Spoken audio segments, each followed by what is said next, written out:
Hey everybody, it's tafony here once again. Hope you're doing well. Today I'm rambling about the Akai MPC Live 3. It sounds like this.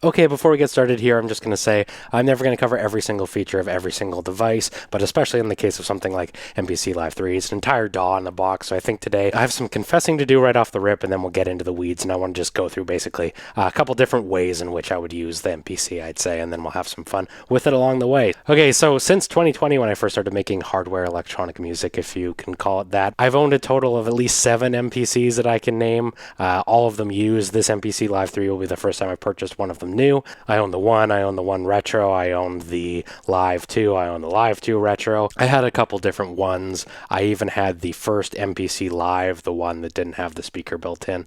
I've had a lot of different MPCs, and every time I end up selling it, and every couple months I come circling back because like the idea of a studio centerpiece in my DAW-less world is really appealing, right? But every time I pick it up again, it never seems to quite mesh with me, and I think that's actually because I'm a lot more imprinted with the Electron workflow than I thought. And it doesn't have to be an Electron product. I've been trying to get away from them forever. But what I think I kind of am hardwired to do at this point is do this sort of combination of step sequencing and live recording, or if I have to pick one of the two, I need to have the step sequencer. And for a long time, I was even trying to pick up that Pioneer Toriaz SP12, which in my mind was like, hey, finally, an MPC with a step sequencer. That could be like what I want for my centerpiece of the studio, right? Anyway, along comes the Live 3 featuring a freaking step sequencer. To summarize all that, here's just a quick breakdown of all the different reasons why MPCs didn't mesh with me in the past, but they always appealed to me for those reasons that I was just talking about, being a centerpiece of your studio and whatnot. There was a step sequencer previously that was like a digital one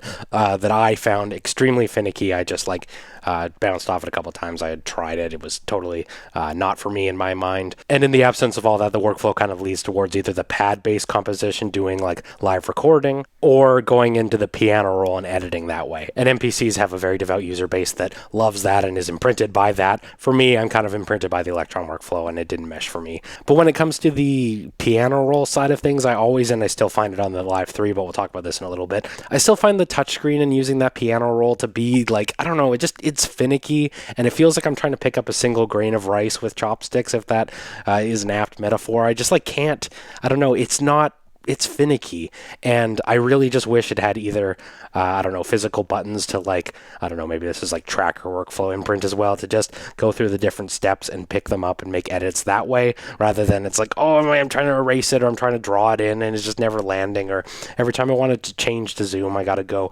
from the edit tool to the zoom tool and then back, and it just like, it's not an enjoyable experience, I guess. And I'll say as well, there's lots of crashes with the MPCs I had before. I want to say bugs, but I don't even think it's like bugs. Like, it just seems like the MPCs were always like shutting down. I know there was bugs along the way too, but mine just like, you would be in the middle of a project, and if you didn't have autosave on, you're just like, pop, there goes your whole project, right? Because it would just randomly restart, which happens a lot. And even happens on the Live 3 I have here. Every time I make a new project on this thing, the device just crashes and restarts. So yeah, you can't make a new project that way, but no prompt to save or anything because my device just shuts down. So anyway, on to actually talking about the Live 3.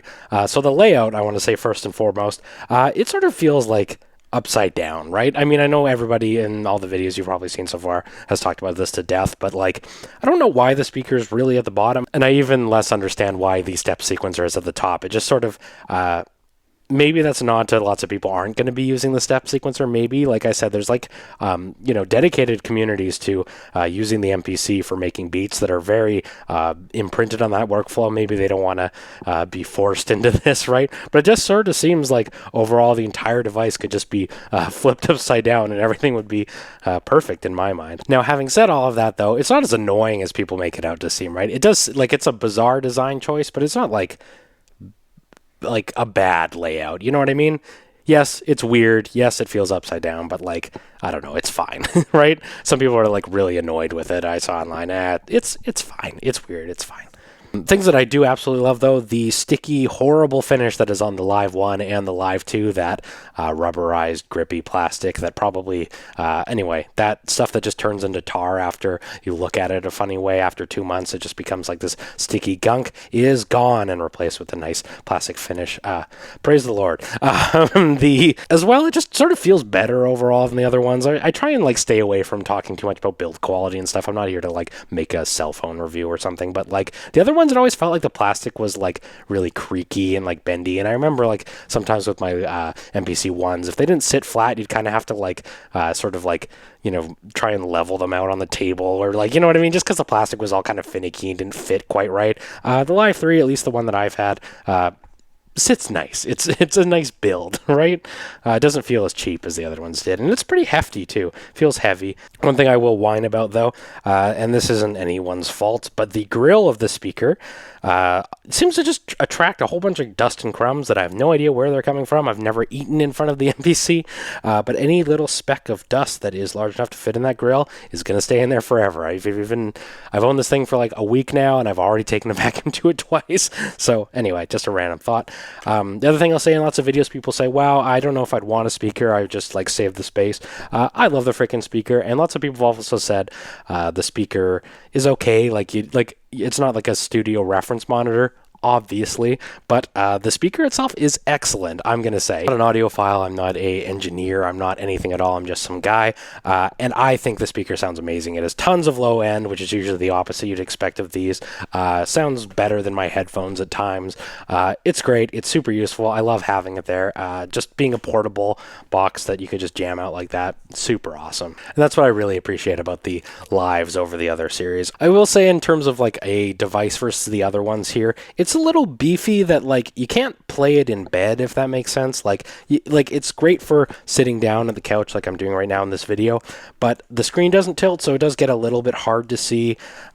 It's kind of best at a desk, right? And it would be best with tilting the whole device a little bit, I think. It's just kind of like a little too large to be used in bed, but I really wish the screen tilted. And even when you're like using it in your lap, it's a little weird to have the pads to the left, right? It doesn't really matter. I still think it's the best of the series in terms of balancing the size and portability, and obviously having the internal battery, which is also a godsend. Thank you. I really appreciate that.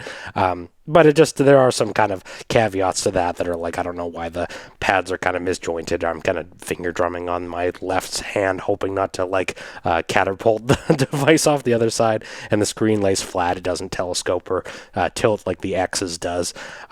Which can make it a little weird with the viewing angles, especially when I haven't pulled off the screen recorder on here yet. So I was in the middle of doing the ToneVerk video when they announced the Live 3, and I really sort of, just for context, have like really latched onto getting away from using, if you follow the channel, I was using the Hermod Eurorack sequencer to sequence my Eurorack in the rack, and then I had a little performance portable case, and then the Mega Rack for like my bigger modules and stuff. And I really love the idea of having sort of like a babushka doll of like, you have the centerpiece of your brain in the ToneVerk or hopefully the MPC Live 3.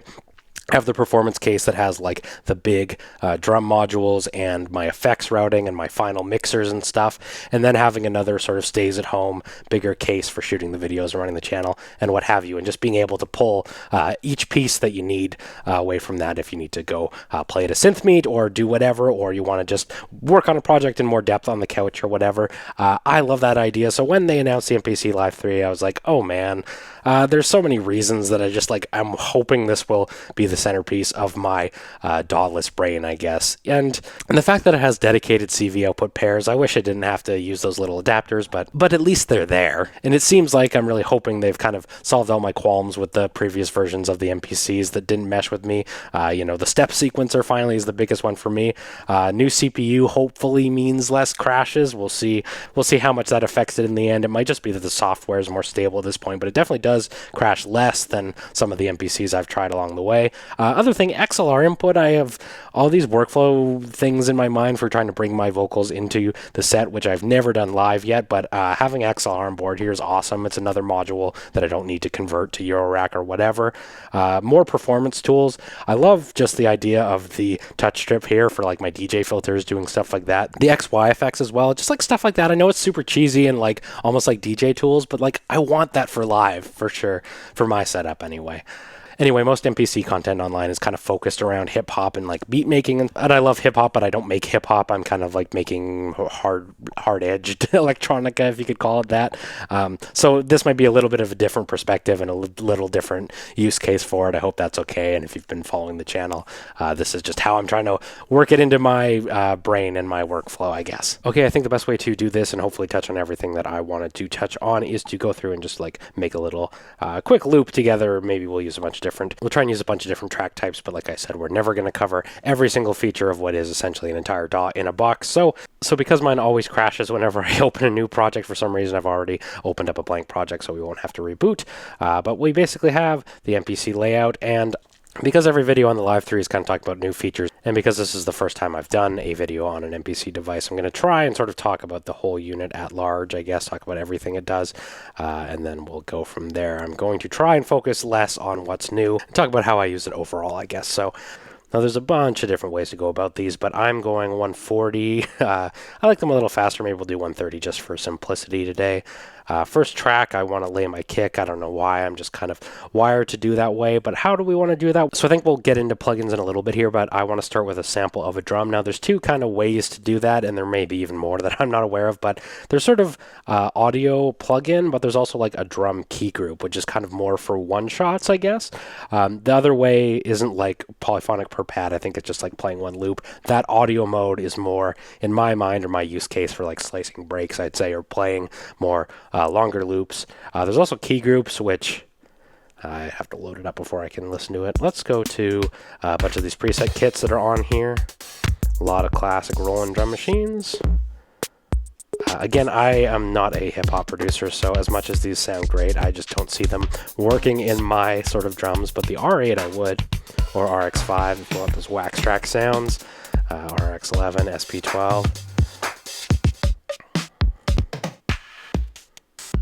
The funny thing about this, though, is when you have a track going, these auditions will sort of play on top of it, and I don't really care for that, but that's okay. So now, you see across these MPE pads, which you've probably noticed every video so far has talked a lot about them, and I haven't talked about them as much. It's because I don't know if I have found a use case for them yet. They are incredibly powerful, but I just like, I don't know, the default setup, the default kit that comes with the device, also like they load different samples on every corner of the pad, and in my mind I would never want to do that. Like it just seems too finicky to, unless your samples were really similar and you could just have like a hair of variation across different corners of the pad. The demo kits that has like completely different sounds on each of the corners of the pads, I never looked at this device and thought like 16 pads wasn't enough, right? But that's just how I'm wired. Again, I have a weird background and a weird taste in music and a weird use case. So how I like to start my track usually is I'll select, quote unquote, I'll just trigger the kick pattern and we'll go from there, and I'll lay 4 on the floor with the new step sequencer, which is a blessing. So by default, it doesn't follow the playhead. So you'll see there's extra pages here, and I wish the Q-Link buttons could almost double as a Electron style like page view, but if I can page left and right over the step sequencer there, you can see that. What you definitely want to do, or at least I like to have it set up this way, is to hold shift, hit the prev here, which is for follow, so now it'll follow the playhead, and I can on the fly sequence this.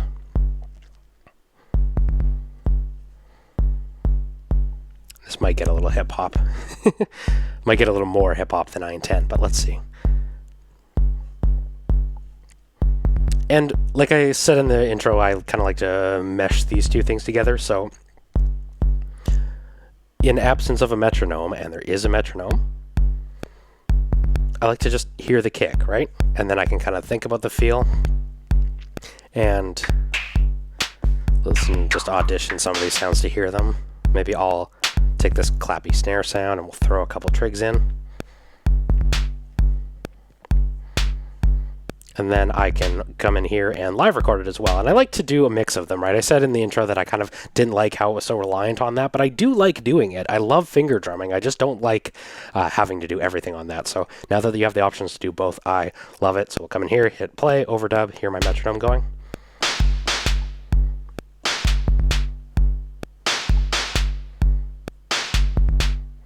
Yeah. I don't know where my hats are at. Just a bunch of weird bloops. But maybe I don't like the sound. I'll come in here and go to key group. Oop. Drum. Load a different kit up. Hopefully I didn't lose my triggers. Nope, I didn't. And the other thing I do really like about the MPCs too is like so much effects options. So I really like this whole setup here. If we go over to the mixer view, there's a button here for mixer, and we'll come in here and do effects. And it has reverb, EQ, and limiter on it as default. I believe that is packed in or baked into the preset that we chose. But if we come in and turn on our tube drive, don't miss out on this, I'd say.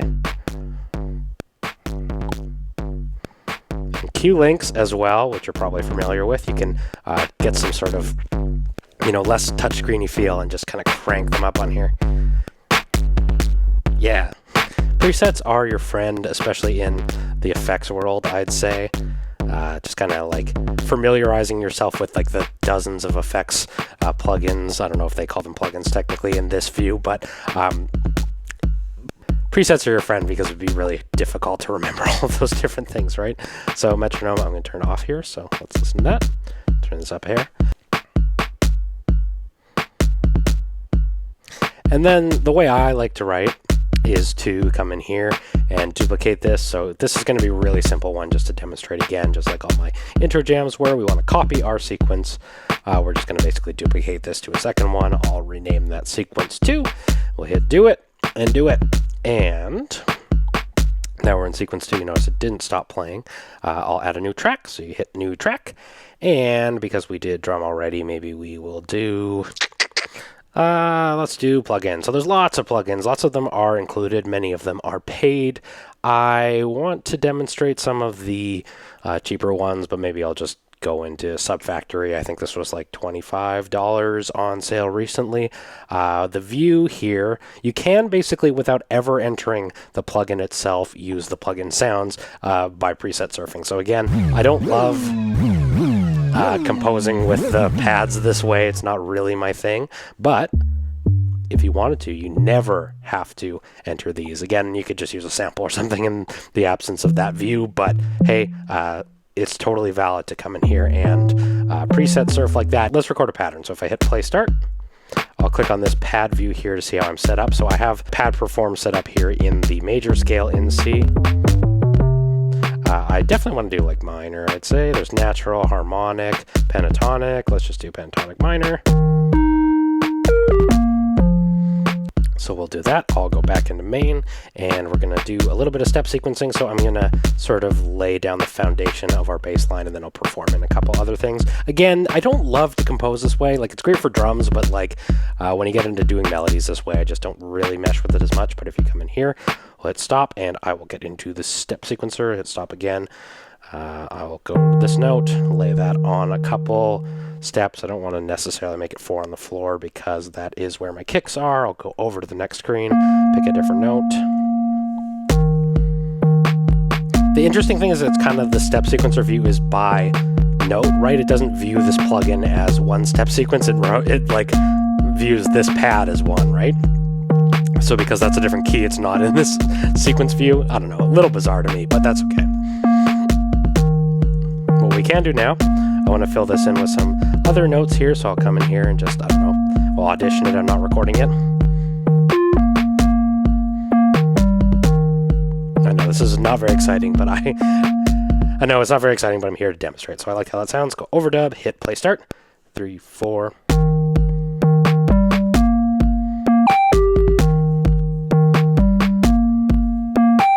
So that one note sounded really wonky. What I want to do now is go into my dreaded arrangement view. So I don't really love how this works, but that is okay.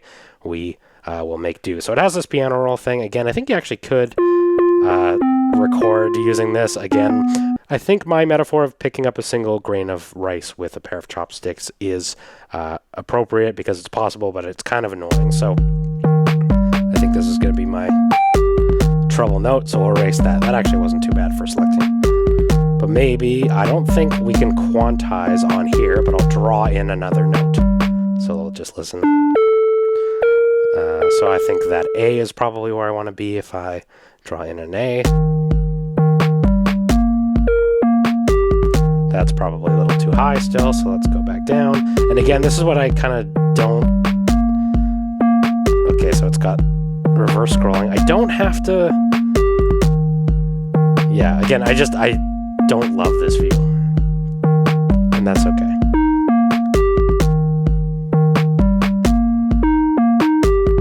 I mean, it does make it really easy to just go in and narrowly add some other things. There's also ways to generate and quantize or humanize on the opposite end, but that is kind of a quick overview of the arrangement view. If I come into the presets, this is what I like to do, though, is once you have your melody kind of in there, and yes, it's very boring, but you can sort of audition different sounds, right? Which is nice when you know what I mean? You don't have to lose your composition to go through. Now, on that note, let's go in here. And this isn't a great example of a plugin, but there is a little bit of push and pull, if I could say, like between who's handling what. And maybe I'll jump over to a different plugin here to demonstrate that in the, not Selena, it was the Iona, right? Where's my Iona?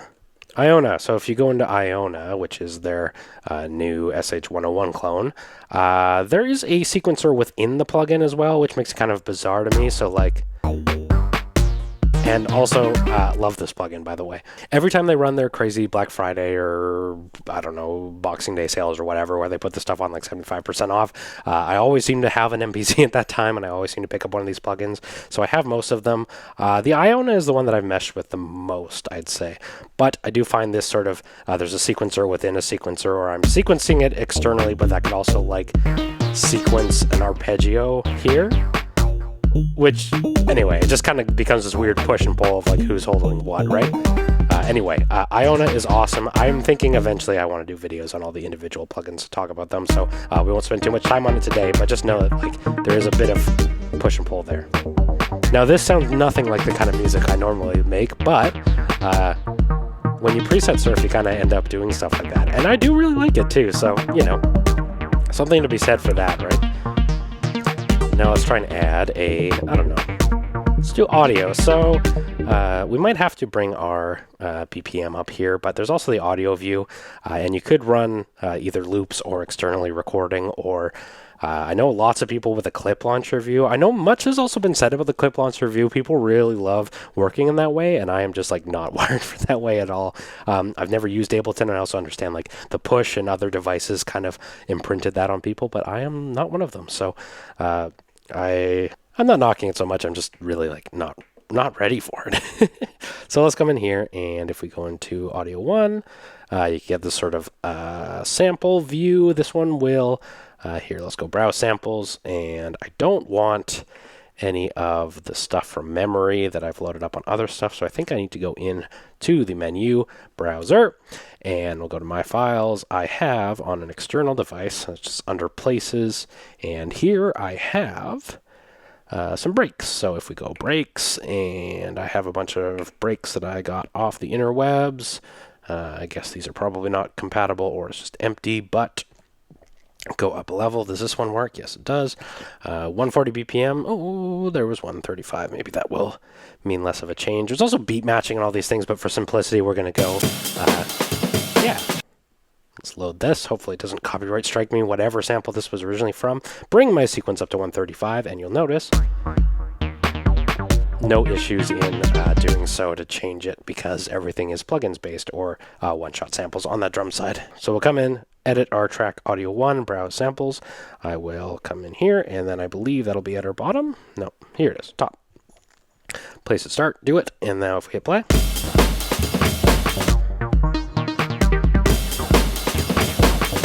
sounds way too loud.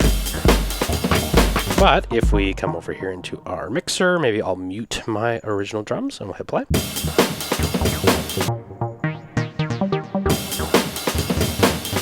Bring those down in volume too.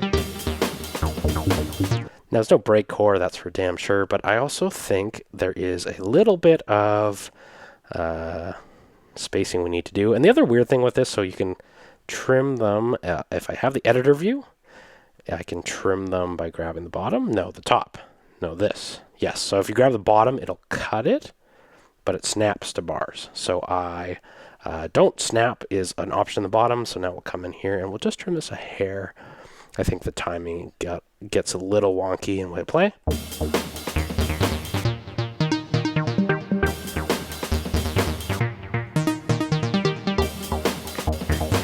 Don't snap. Now, the screen's a little hard to see, but if we try and line this up to that little bar there, hopefully you can see.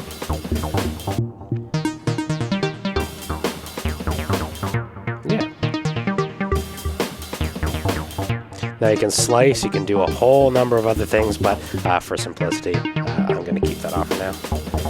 I know it's the least exciting beat that was ever made, but I'm hoping to give you some demonstration of what's happening here. Kind of like this more syncopated thing on the other side too. Also, like, these things stylistically don't match at all, and that's okay. I'm just here to demonstrate how I use it. So with that out of the way, I'm probably going to leave that break out, but I'm glad that we demonstrated it. Okay, back to the main view, the touch strip. I absolutely love this frickin' touch strip. When you press it for the first time, it'll insert touch effects, and I believe the default is, they call it bandpass filter, but it's kind of like DJ filter, at least to my ears. So if we play it, it's high pass to the top. There is no option for bandpass. I mean, that being said, it does seem to boost the low end a lot when you get there, but if you hold shift, hit touch strip config, you get a bunch of different options. You can make it not fully wet either, so you can just half, right? And then you also get envelope too, so when you release it, you can have it come off really slowly or start really slowly, or both. So I'll just briefly touch the top and we'll make it fully wet and let it go. When you have a lot of release, it'll come down. Now we'll shorten that up to taste, but there's a bunch of different things. There's this stutter step beat repeat thing. Yes, and I love that, but the only thing that's a little weird about this is it's not quantized. And by that I mean you have to start it on time or it won't start perfectly. So obviously it's divided the same way to your BPM, but you better start on time or it's gonna stutter at the wrong time.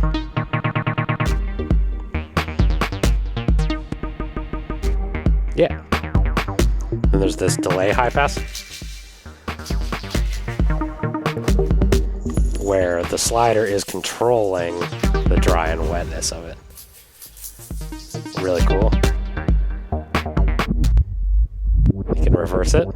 I really like that too. I almost would love to see, and I don't know if there's a memory limitation, but if you had dual sections, like top side could be my DJ filter, bottom side could be this reverse turntable.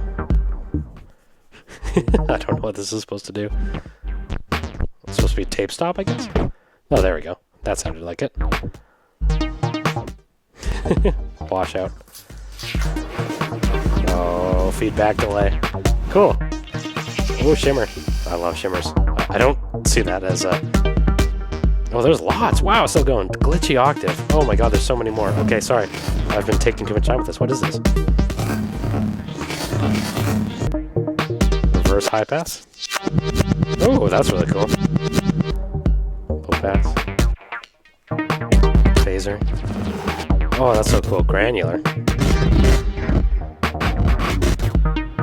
These might also be the type that you need to really be sure you're on grid with, because it won't start at a certain time. Anyway, flanger. There's so much. Now, I love that for performance tools, and I like keeping that to the bandpass filter because on the XY effects here, load that up, you get, there's a bunch of different setups you can do, but I love the default one, which is the beat repeat low pass filter. There's a whole bunch of different stuff on here. A lot of them, there's a lot of crossover, but you can use this as a second set of effects. But if we come in here, there's a latch and we can go. I'm latching, so it's going to keep going. Beat repeats and filter. So on the X and Y axes, there is the filter, high pass, low pass, and the division of the beat repeat. And we'll unlatch it. 1, 2, 3, 4. And that stuff is just like super powerful to me. Those are sort of the things that I think Octatrack for, basically. And I love that about it. There's also lots of external inputs that you could use for processing this stuff into. I don't know how much latency that introduces, but hey, super sweet. Track mute as well. If you come in here, you can, as a performance thing, and this is where I am hoping to get with this one, is a live performance. You can come in here and I'll just have my loop going, but we'll start by muting one track.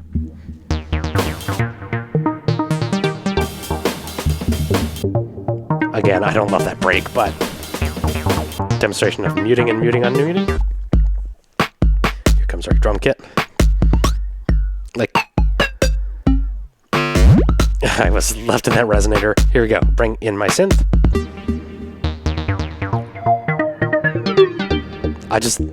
Yes.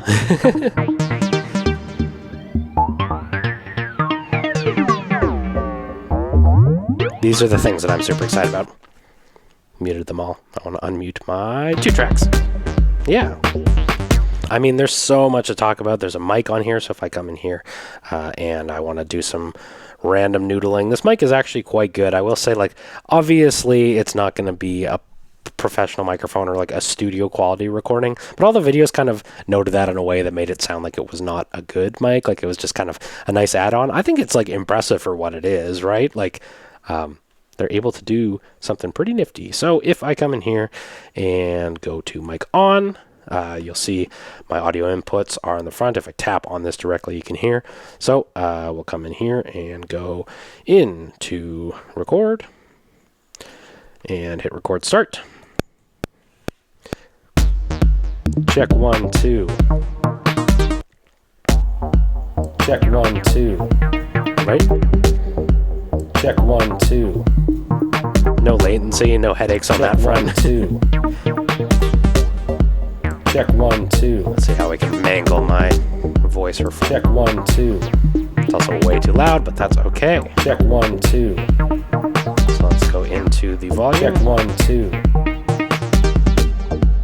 Check 1, 2. Go into effects and mangle my voice. Check 1, 2. Vocal. I think there is auto-tune too, which is really, really interesting. Go harmonizer. And then I want to definitely throw some delay and reverb on here. Let's go. Spring reverb is there shimmer. Maybe we'll just, might be a preset on the spring reverb. So if I come into the vocal tuner, let's go. Make this, turn this into, I think we had D minor on our sequencer, right?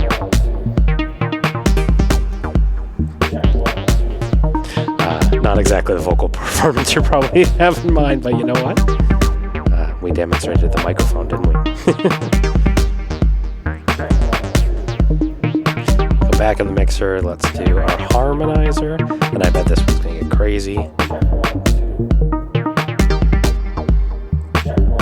Let's try some presets again. Make a third, fifth,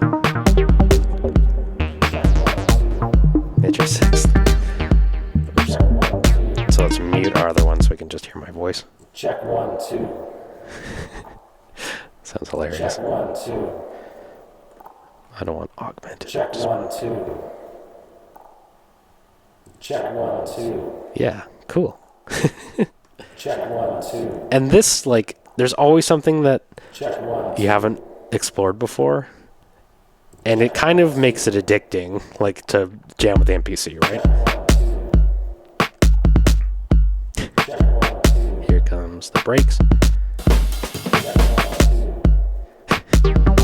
Let's just stick to the synth. But yeah, as you're aware, this is not the type of music I make at all. Again, that's what makes it addicting. It's just like, it takes me to places that I previously probably wouldn't have when I was making heavy music on your rack. So again, so much depth to this. I really like there's also motion recording on here that you can enable to sort of do, I don't know, I'm making comparison to the Volcas or the Elect Tribes, but I kind of wish there was more like a modulation center where I could just like maybe go into a global section, almost like MIDI CCs, and just like modulate different parameters across the different effects, or if I could do like an LFO on the reverb amount, like at a global level, right? There's lots of those things like within the synth plugins and stuff to do it within them, but kind of the scope of different parts of the MPC kind of gets a little muddied in that way, and I understand might be kind of difficult to bring that into the global setting because of the reasons I just said, but that's still one thing I kind of wish they had. But honestly, the step sequencer I feel like just like completes this device for me. I know it seems kind of silly, and a lot of my takes on this thing have kind of been